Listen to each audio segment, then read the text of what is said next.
So, good morning, everybody. In today's lecture, we are going to talk about how to form sequential elements in CMOS. Okay, so we'll start with the basic sequential element, that is a latch. So, I'll just take the example of D latch. So, in this, we're going to talk about latch and flip flop. So, first, we are going to talk about a D latch. Okay.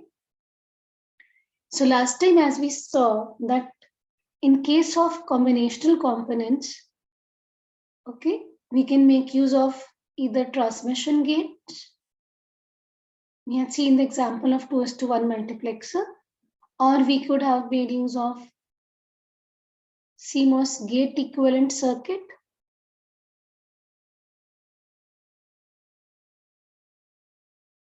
Okay. Or we have the choice of using a tri-state inverter. Okay. So both these are restoring logic,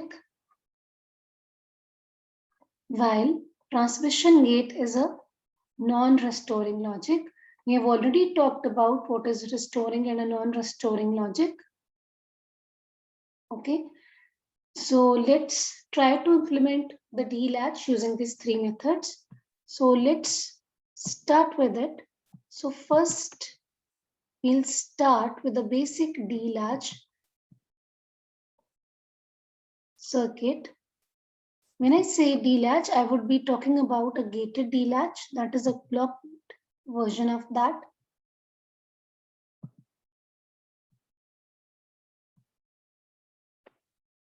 So you know that a clocked D latch, it has the basic circuit. So I will draw the circuit using the NAND gates. So this is a NAND gate, and then we have the cross coupled NAND gates.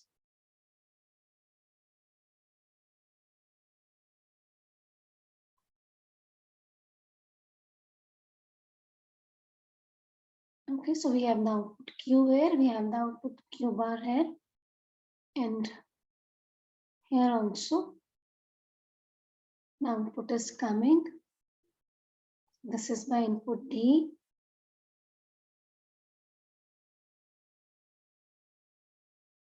And then I have a clock, which is a level triggered or a pulse triggered signal. Okay, so this is a typical gated latch or a D latch. So this could be clock or the enable signal, whatever you want. Now, if I think of implementing this circuit using the CMOS gates, so what is the number of gates we are going to require? So for an inverter in CMOS, we require 2 transistors. For a NAND gate, 2-input NAND gate, I require 4 transistors, 4 here, 4 here, and 4. So what is the total? What we get is 4 plus 4. So that gives me 18 transistors, which is quite a high number when we talk about implementing a D latch, because it is the basic element. If we are going to make a group of flip-flops to implement a register or a memory element, so it would cost us very high in terms of area. Okay, so this is though a restoring logic, but again, due to high number of transistors, it is area intensive, so not a very preferred method for this. Then we come to the second way of implementing this. The second is using the transmission gate. We know the transmission gate is NMOS and PMOS connected in parallel, with the gate inputs acting as the control inputs. And both the control inputs, they are complementary to each other.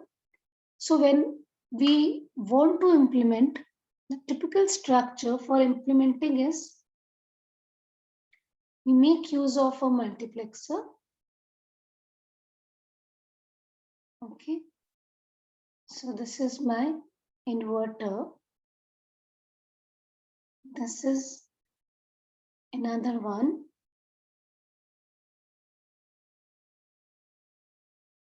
Okay. So this is my input D. There is a control input clock coming here.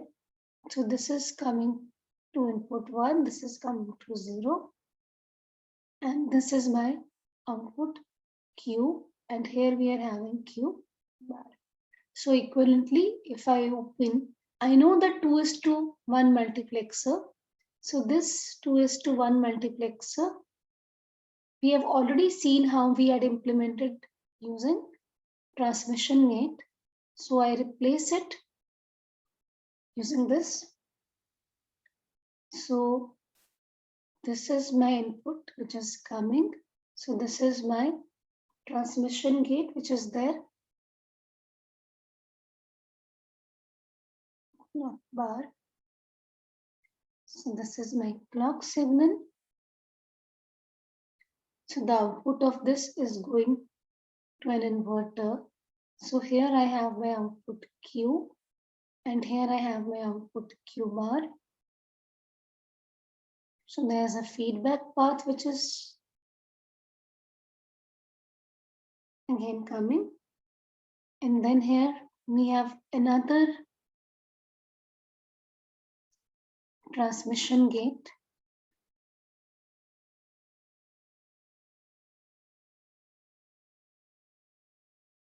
Which is there. So here we are having clock and here having clock bar to this. So this is how we are able to implement this. Okay, this is my input B. Now let's see it's working, how it is going to work. So first let's assume when my clock is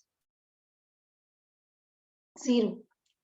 If my clock is 0, I'm going to name it, let it be C1, let it be C2. Okay, this be G1 and this be G2. I've named the components. So when the clock is 0, so clock being 0 for C1, the clock or the control input to NMOS it is 0 and equivalently clock bar is 1. So to PMOS it is 1. So C1 is going to be inactive or it is not going to pass your input D.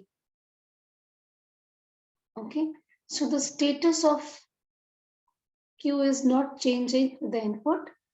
Whatever it was, that is being inverted, and again it is coming as an input to the C2. Now here the clock signals are opposite. So clock is 0, so clock bar is equivalently 1, which means it is, and clock is equal to 0. So it means C2 is active. Since C2 is active, so whatever is coming through this feedback path, okay, so that is being passed and given to the line at the output of C1. So the status of Q, it is as such. So whatever is the value it holds, Q holds, the new input is not clocked in. Let's see if clock is 1. So when the clock signal is 1, for this C1, NMOS will get the control input 1. Equivalently, PMOS will also get the control input 0. So C1 will be active in that case. C1 will be active. So whatever is at the input D, so Q is going to be equivalent to D. Okay. So Q bar is going to change. Okay. So Q bar is going to change as not of Q. So it is not of Q. Okay. Again coming to C2. Now C2 has the opposite clock signals. So it will be inactive. So it simply passes the value of D and value of Q is not hold. Again, moment the next clock cycle comes, the value of Q it will be hold and then the new input from D will not be clocked. So this is how the D latch it works using the transmission gates. Now, if we see in this case, how many transistors do we require? I know 2 transistors are required for C1, 2 for C2, and 2 each for G1 and 2 for G2. So we get 8 transistors in all, but it is a non-restoring logic. So it will occupy much lesser space than the CMOS gate equivalent, but it is non-restoring in nature. Okay. So let's see the third way. Now, after analyzing these two, we are going to move to the third way of implementing the D latch, that is using the tri-state inverter, which is an improved form, you can say, of this transmission gate or the restoring form of this transmission gate. Okay. So if we go to that, I'll just draw that circuit and we'll discuss that, how the D latch it can be implemented.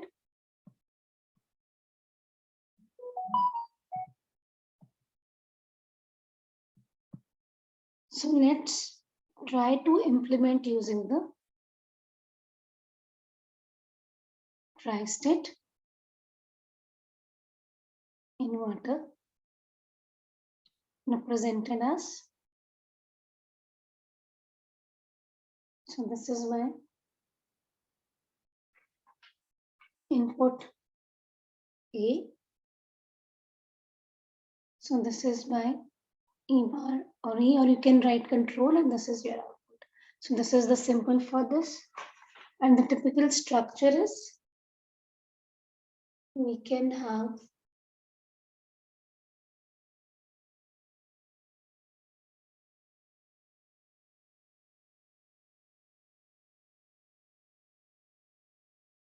so this is my input A.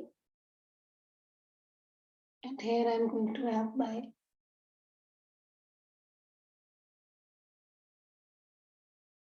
enable bar.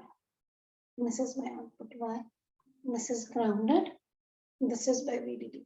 So this is one tri-state inverter what we had seen earlier. Okay.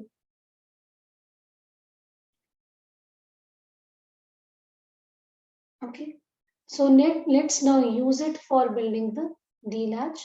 So the equivalent circuit for building the D latch using the structure is I'm going to use the same basic structure. But since it is going to give me the inverted logic, so we are going to use 2 in cascade.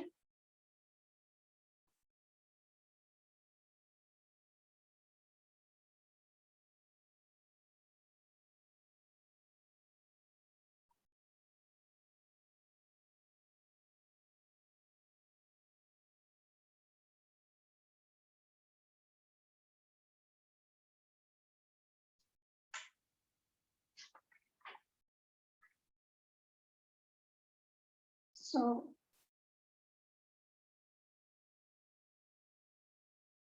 we have the input D coming here. We have a clock. This can be adjusted at what level we are going to clocking the मतलब हमें positive level पे करना है तो clock high पे we have to clock in the value of D. So these signals of clock they can be changed according to that. So this is by output Y. It will be Y1. So we place an inverter.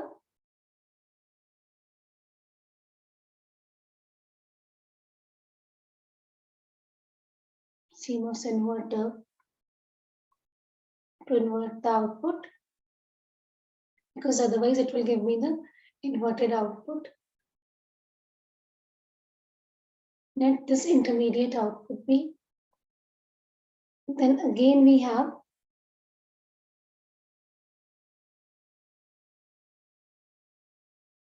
for the hold logic. So for the latch logic or the hold logic, this is the additional what we require.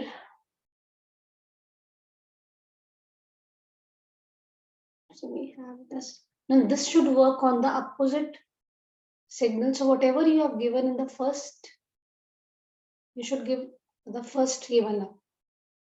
This one, this whole structure, you should give the clock signals opposite to that because it is the hold logic. So on one level of the clock, the input is going to get clocked in, and on the another, it is going to be held. So let's now try to see it's working. So let's assume first when the clock is going to be 0. So let's see when the clock is 0. So when the clock is 0, it means this is going to be 1. This is going to be 0. So for NMOS, again, this is off. And this is PMOS with the 1 is also going to be, off. So since this whole circuit is going to be off because this path is not completed either through VDD or this, so D is not passed. So D is not passed towards the output. Okay, I should write this is the output Q. Now let's see when the clock is equal to 1. So when the clock is equal to 1, then let's see what happens.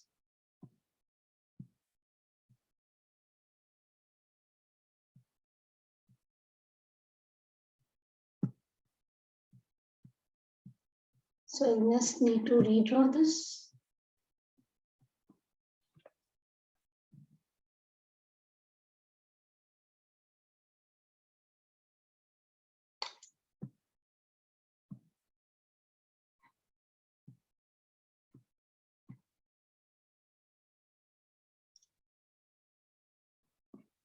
So I just need to redraw just a minute for this.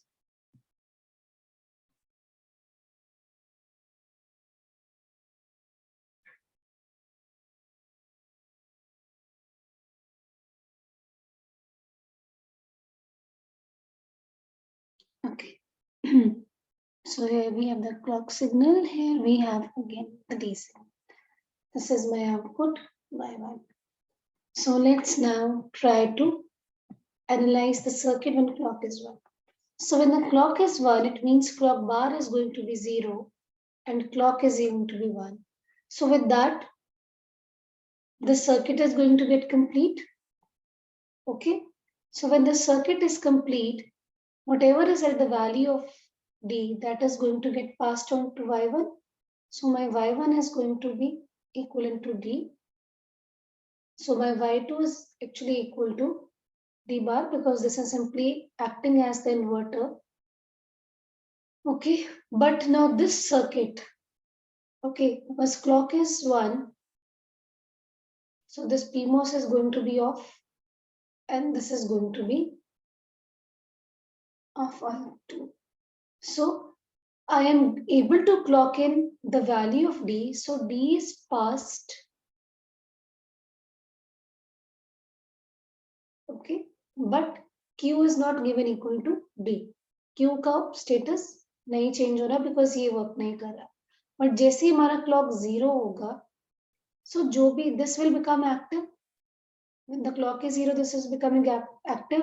So whatever is coming,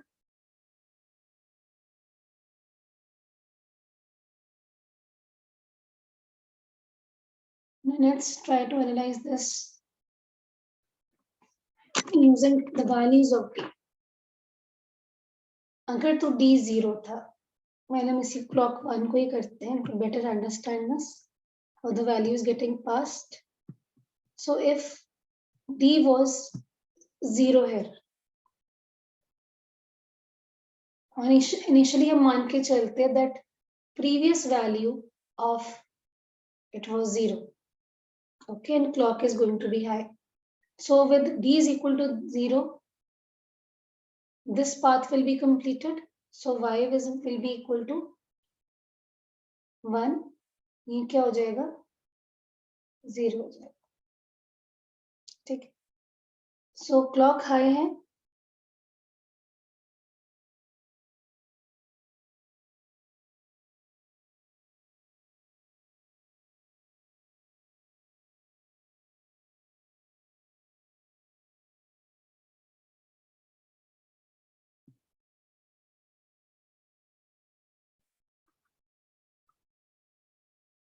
So my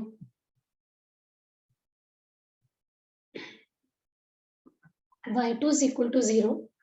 So with the y2 is equal to 0, since the circuit is not working, q2, it is not going to change. Okay. But the moment clock is going to be 0, this is going to become active, and whatever was the value at y2, that is getting passed to q. So q will be equal to y2, and y2 was nothing but it was 0. So D0 is reflected at the end of the clock. Okay. So coming to the next, if D was 1, if D was 1, it means this is off. Okay, we are talking about the same. First, during this part when the clock is high. So D is passed. So when D is passed, this Y1 will be inverted as 0. Y2 का invert okay, यहाँ पे it will be 1. So it will be stuck here. Q will not change during the positive edge when the clock is high because this circuit is not working. But the moment the low level it is going to occur. So whatever is at Y2 that will be. So D is actually passed on to output as 1. Okay, so this is how it is going to work in case of tri-state inverter. So in today's lecture, we have actually seen how we could implement this basic sequential element of D latch using this. Now, how many transistors do we require here? It is 448 plus 10. So with 10 transistors, we are getting the fully restored form, which is much less than CMOS option as a restoring magic. So this is one way of implementing that. Okay. So let's now talk about flip-flop. So when we are going to implement a flip-flop, I'm just going to give you the basic structure for that. Structure of a flip-flop when implemented using this D latch as the basic component is, we are going to use two D latches in conjunction and behaving as master and slave. Okay. So that is the logic which is used. So I'll just try to explain using the transmission gates.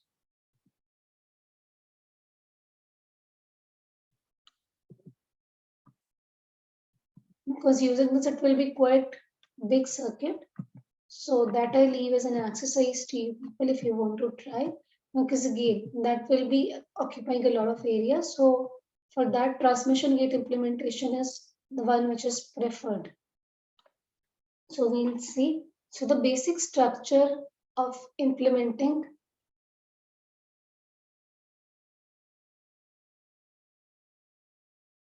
a flip-flop is using a latch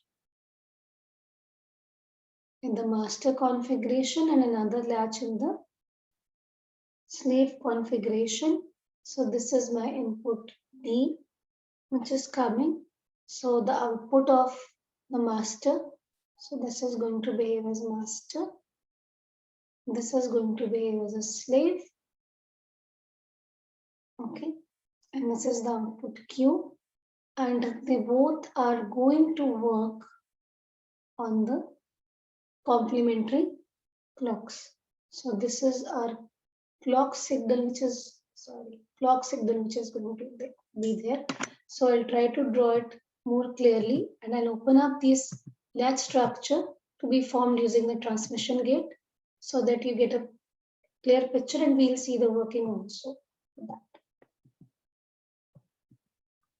So I'll try to redraw the circuit.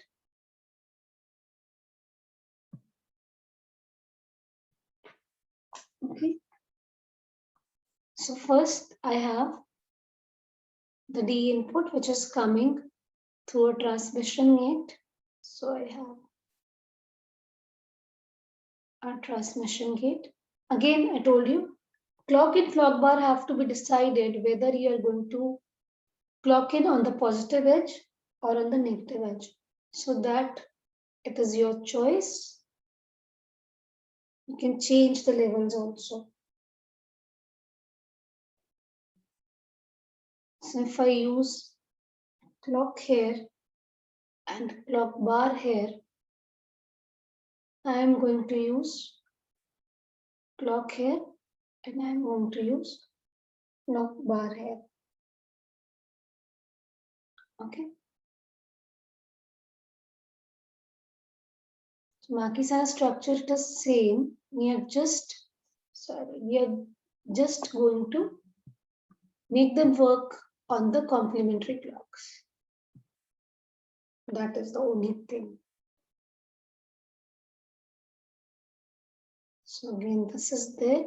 We have again a transmission gate structure. Now this should also be on the opposite clock signals.